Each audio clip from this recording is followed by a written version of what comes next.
Hello, everyone. This is Dr. Clark from the Center for Weight Loss Success. In this podcast of Doc Weight Loss, we're going to talk a little bit about mapping your path to weight loss success. Stay tuned. We'll be right back.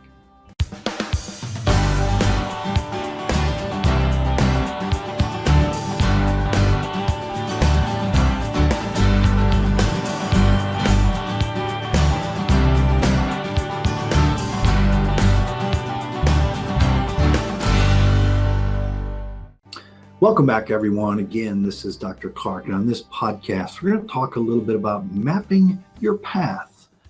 Maps are very important. We can't get to our destination without them sometimes. We've all got GPS, and this is kind of the GPS of kind of getting to your weight loss. So mapping your path to weight loss success.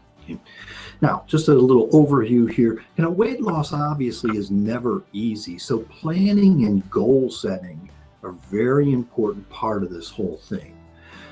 You really need to have that vision, and I often refer to it as that postcard vision of where you want to be. And this is true really with any goal, anything we're trying to accomplish. Have that postcard vision, that vision of where you want to be, and then we need to be able to map out how we're going to get to that destination. So just like taking any trip, is that, okay, here's the end point where we want to be. How are we going to get there? And there are lots of different routes to getting there, whether we're taking the highway or whether we're taking the back roads in the scenic country. And there's often detours thrown in there.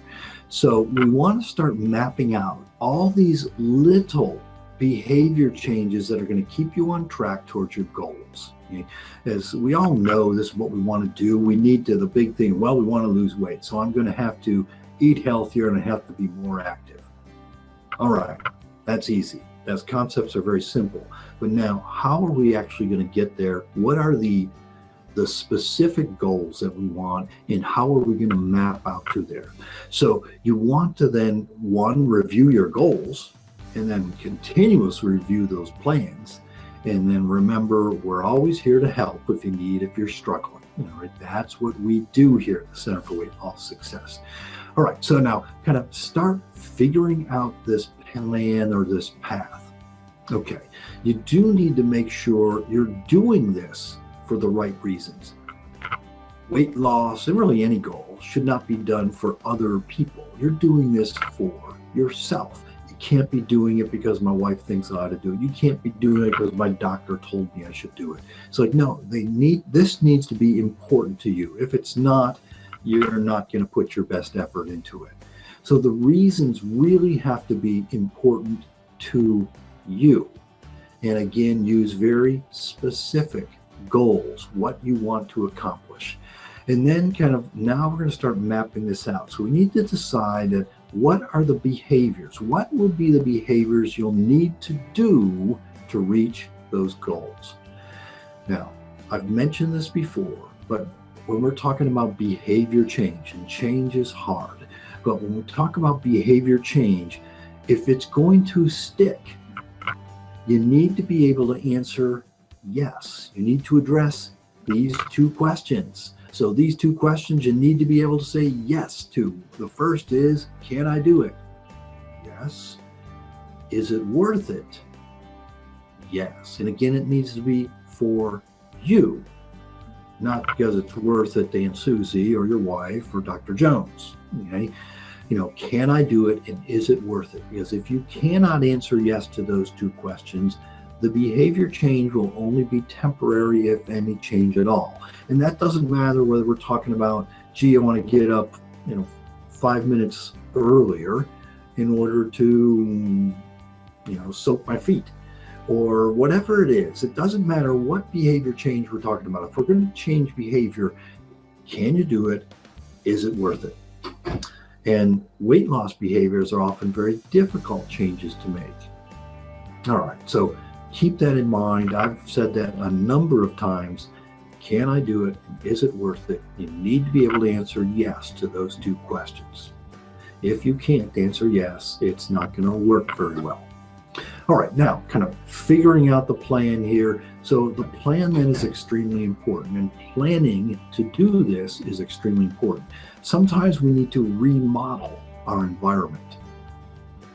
And especially with weight loss, if we kind of, if we live in what looks like the bakery, or if it looks like the cookie factory in our house or the chip factory in our house, it's sometimes difficult to kind of stick with the plan. So sometimes we need to remodel our environment. And I talk about this in kind of one of my Losing Weight USA episodes that I do every year. I would do weekly, but I do this certain topic every day, and I refer to it as propinquity, which is a really fun word to say, but it actually means kind of the things close to us, whether it be genetically close to us, socially close to us, or just environmentally close to us, how they affect our weight and how they affect our behavior. Because sometimes we need to model our behavior, remodel our environment in order to get behavior change. It'll make it easier or harder depending on what that is. A really good book, if you're looking for access to a couple good books, they're both by Brian Wansink, who's a PhD, I think, up at Cornell. But Brian Wansink has two books. One is, it's escaping me. The second book, which is he just put out, is Slim by Design. And Slim by Design is kind of a book that kind of walks you through how are we going to change our environment. And it goes through kind of the work environment, home environment, restaurants we go to, how can we get those to change, kind of our school for our kids, those environment, changing our environment to actually make it easier to make these changes, because that's what we want to do. Because reality is we're creatures of habit, and we do things that are easier for us. So if we actually make it easier to do a healthy thing, we're more apt to do it and stick with it. That's Slim by Design. The author is Brian Wansink, Wansink. So if you're looking for that, very good resource there. For whatever reason, I just drew a blank on that first. It'll probably come to me after we're all done here. So I often tell people that for every bad habit we're trying to get rid of, we need to replace it with something.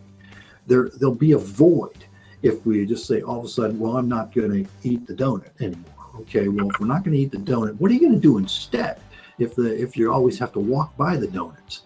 So sometimes we need to change our environment.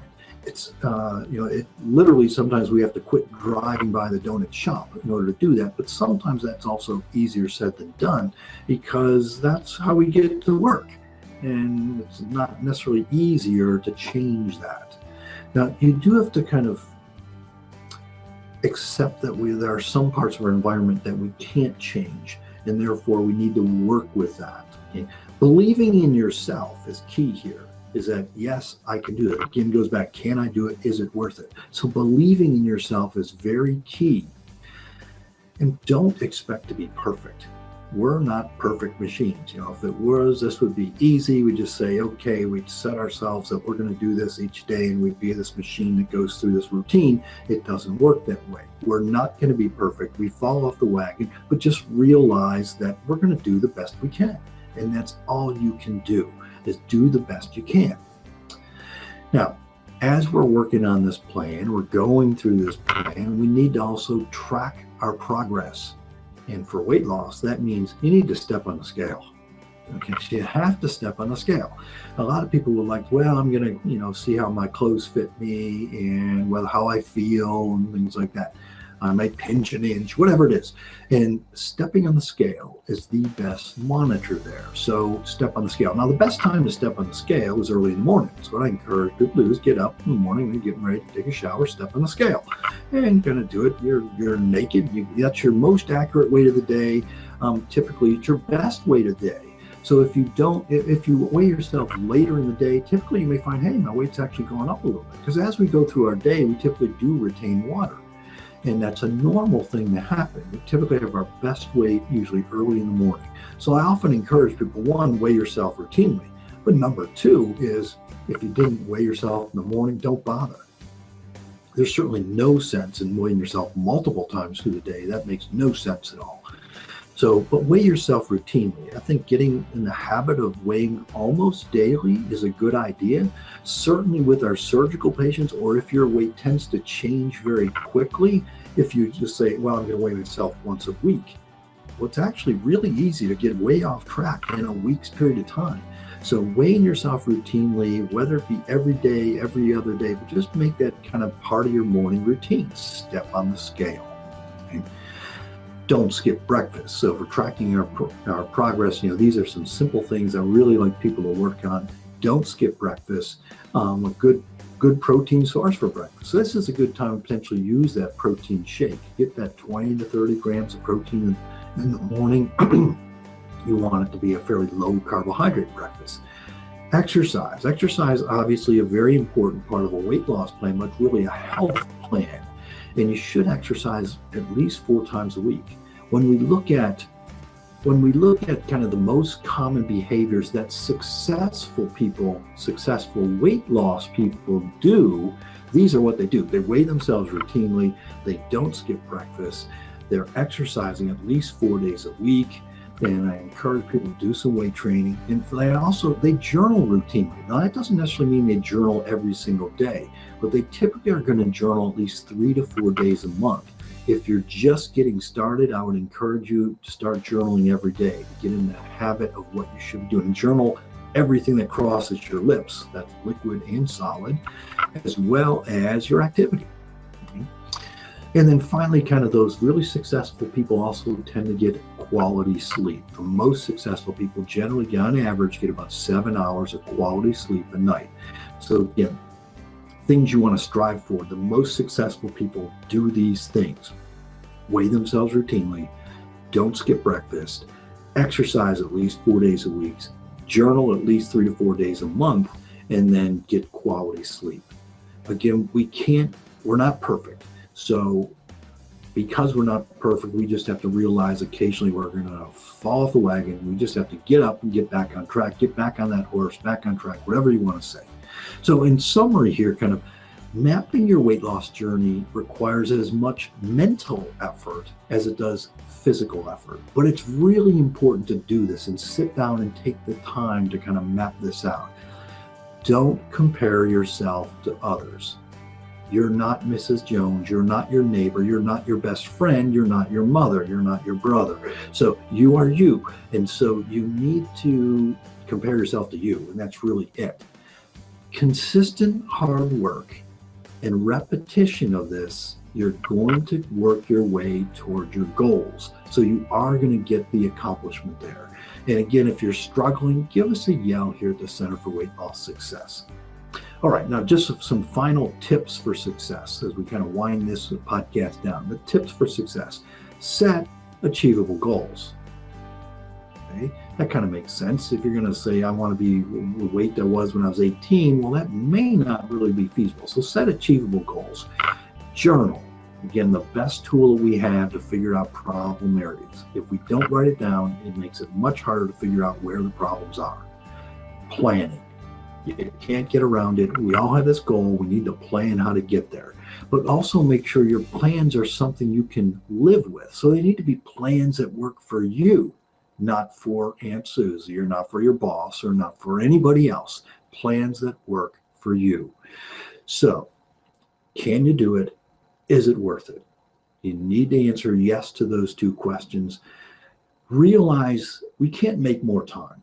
We can't make more time, so we actually have to find the time. We have to find the time to do these things, and it's extremely important. Don't ignore this. But on the other side is don't dwell on your mistakes. Learn from them. Our mistakes are learning times. If we didn't make any mistakes, we'd never really learn very much. So mistakes are actually important because then we can learn from them, plan how to prevent them next time, and kind of what are we going to do next time instead when we stumble, and then move on. All right. Well, thank you everyone for listening. If you think of questions, again, give us a yell here at the Center for Weight Loss Success. If you just want more information, you can get access to me by going to the Losing Weight USA site. That's www.losingweightUSA.com. Sign up. You'll get the tips handout every week, as well as healthy recipes, and you get access to me where I do a discussion on certain topics every week, and you get access to ask questions, interactive webinar there. All right. Well, thank you all for listening. We'll touch base again at the next podcast. Stay tuned, and remember, it's your life. Make it a healthy one. Good night, everyone. Have a good day. Take care.